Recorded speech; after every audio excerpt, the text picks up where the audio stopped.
watching Flip TV News. I am Akpabio. Here are the headlines. Tinubu meets Super Eagles at Hassel Rock.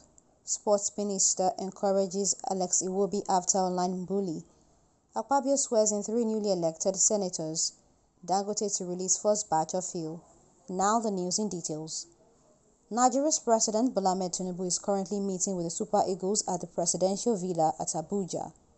Recall that the Super Eagles lost 2-1 to the host Ivory Coast at the finals of the 2023 African Nations Cup AFCON tournament on Sunday night. After the game, President Tinubu has saluted the Super Eagles for their tenacious performance in the final of the Nations Cup.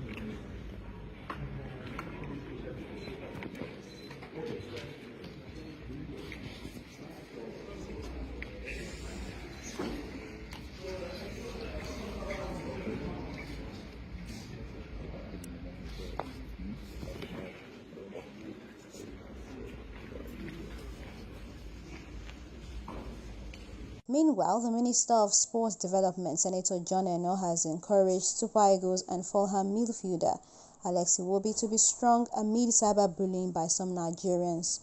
Alex Iwobi has been under attack over his performance at the just concluded African Cup of Nations AFCON tournament in Cote d'Ivoire.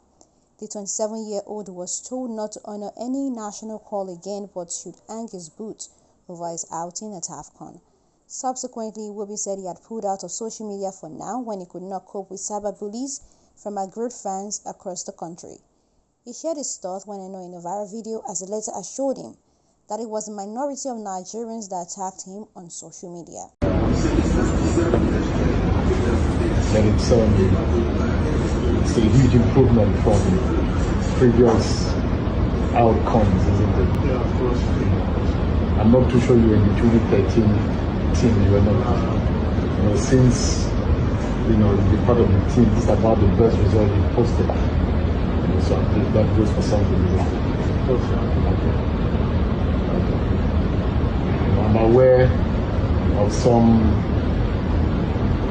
that's going on in social media.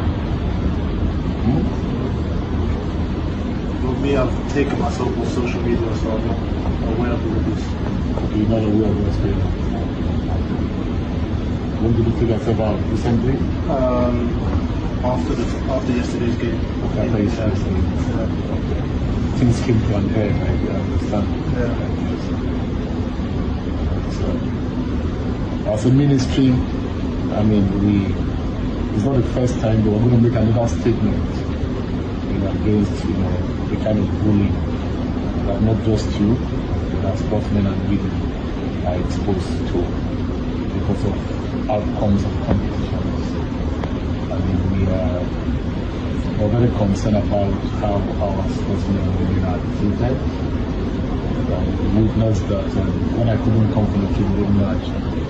In other news, the Senate President Godswill Akpabio on Tuesday presided over the swearing-in of 3 newly elected senators. Those sworn in during the plenary were Professor Anthony Okore of the All Progressives Congress, Ebonyi South, Mustafa Musa, also of the All Progressives Congress, Yobe East, and Prince Bamuwankol of the Action Democratic Party, Plateau North.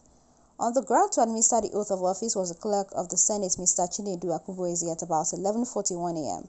After their swearing-in, the new lawmakers were thereafter led to their respective seats. During the plenary, the upper chamber also went into closed-door meeting with the service chiefs owing to the worsening security situation in the country.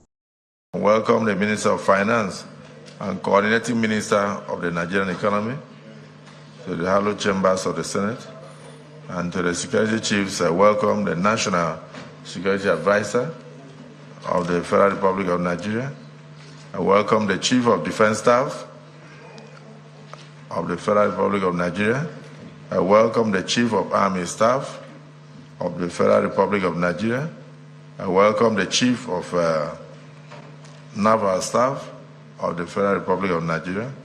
I welcome the Chief of Air Staff of the Federal Republic of Nigeria. I welcome the Inspector General of Police of the Federal Republic of Nigeria. I welcome also the Director General of State Security Services. I welcome also the Director General of Nigerian Intelligence Agency to the hallowed chambers of the Nigerian Senate, and all other security-related chiefs who are here to honor the invitation of the Nigerian people through the Senate of the Federal Republic of Nigeria. So the reasons are known to you, and I want to thank the service chiefs who were earlier here in the Senate before we adjourned. The only addition is the fact that we now felt that the ministers should also come because they are supervising most of the finances of these security agencies. A good example is the Minister of Finance and Coordinating Minister of the Economy, our brother Waledu. We can talk security, but we need money also to procure equipment and to do a lot of things. So your presence here would also give us insight into how funding is being handled in order to ensure the security of lives and properties. Basically, the Senate decided to take this option for us to have this interaction because of the various petitions that we have received from our constituents. And as part of our major oversight function, we decided to do this through Committee of the Whole. And so it's because of the need for us to hear directly from you, and then from there we can also brief the people. If there is any need for any cause for alarm, if there is no cause for alarm, we'll also know. And if there is anything you want the National Assembly, the Senate to do, we'll do so working closely with our partners in the House of Representatives. So we welcome you. And because of the way the Senate operates, we also apologize for the starting late, because I know that many of you probably have operations or engagements that you want to undertake immediately after this. We shall try as much as. Finally, on the news, Dangote Refinery is set to deliver its first fuel into the local market within weeks, in a key milestone towards long-sought energy independence for Nigeria. The country has relied on imports for most of the fuel it consumes, but the $20 billion refinery is set to turn the country into a net exporter of fuel to other West African countries in a huge potential shift of power and profit dynamics in the industry. The first fuel should be hitting the market any time from now, a senior Dangote executive speaking anonymously as the details were not made public. The development means Nigeria has been exporting less oil in recent months and could soon import less gasoline and diesel for domestic needs from oil majors and trading houses, a multi-billion-dollar annual trade that has persisted for decades. Nigeria's national firm NNPC Limited is set to supply the 650,000 barrel per day BPD plant with 4 million barrels in March, a source with direct knowledge of the matter revealed, bringing the total supply since December to 12 million barrels, or roughly 100,000 BPD. The source added that NNPC was allocating cargoes to the refinery on a spot basis.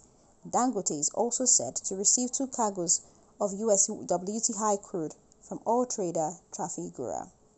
That's it on the news. For more updates, do subscribe and turn on your notification bell. Akpabio reporting. Thanks for watching.